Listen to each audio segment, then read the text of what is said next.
हमारे शास्त्रों में भूत, प्रेत, पिशाच, राक्षस और योगिनी जैसे कई अलौकिक प्राणियों का वर्णन मिलता है। आमतौर पर लोग भूत शब्द सुनकर डर जाते हैं और इसे केवल मृत आत्माओं से जोड़ते हैं।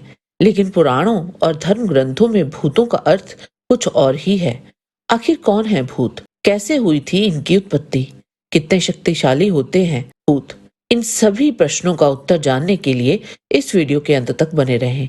और अगर आपको ये वीडियो पसंद आए तो इसे लाइक और चैनल को सब्सक्राइब अवश्य करें। इससे हमें और भी अच्छा कार्य करने की प्रेरणा मिलती है। सर्वप्रथम जानते हैं भूतों की उत्पत्ति कैसे हुई थी।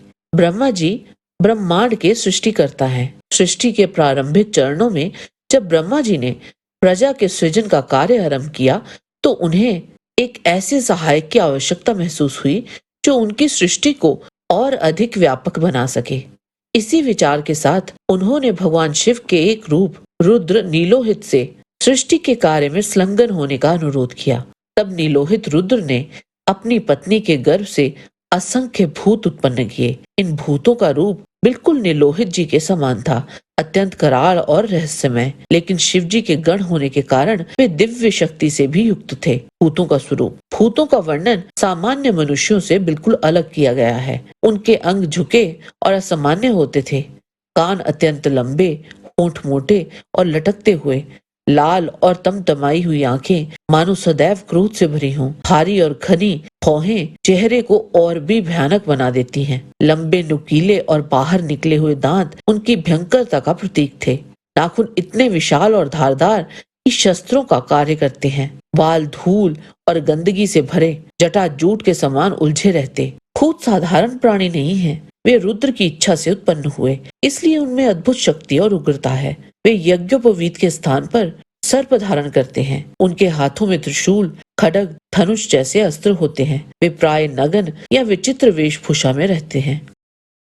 भगवान शिव की सभा में भूत सदैव उपस्थित रहते हैं। ये जीव संगीत से घृणा करते हैं। देवताओं की तरह गान और वाद्य यंत्र इनके लिए प्रिय नहीं है। इनके स्थान पर वे अशुभ और भयावह ध्वनियों में रमण करते हैं।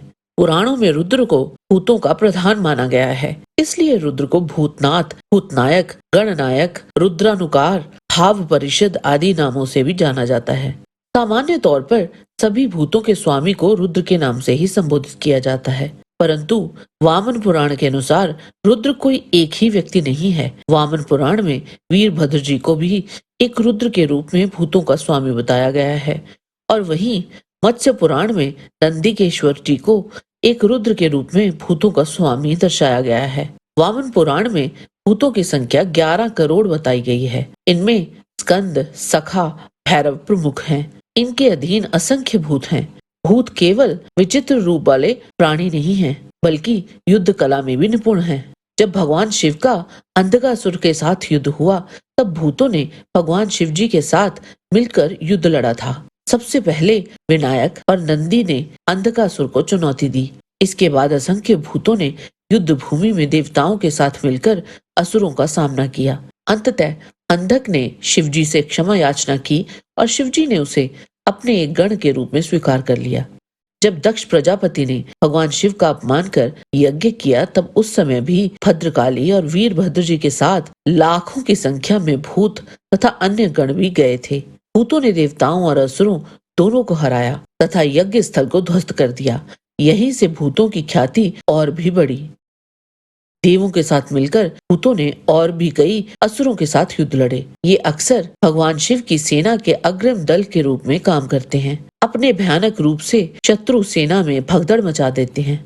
लोक कथाओं, तांत्रिक ग्रंथों और पुराणों के अनुसार भूत कई जादुई और मायावी शक्तियों और सिद्धियों के स्वामी होते हैं। माना जाता है कि ये रूप बदलने में विशेषज्ञ हैं। ये किसी भी प्राणी या वस्तु का रूप धारण कर सकते हैं और इन्हें भविष्य में घटित होने वाली घटनाओं का ज्ञान होता है। भूत ना तो पूर्ण देव हैं और ना ही असुर। वे भगवान शिव की उग्र शक्ति के प्रतीक हैं। वे कभी देवताओं के साथ रहते हैं और कभी असुरों के साथ, परंतु उनकी निष्ठा केवल महादेव जी से जुड़ी है। ये खजाने के रक्षक हैं। मुख्यतः ये माना जाता है कि ये जमीन में गड़े खजानों, प्राचीन मंदिरों के गुप्त धन, पृथ्वी के गर्भ में छिपी हुई दिव्य संपदाओं की रक्षा करते हैं।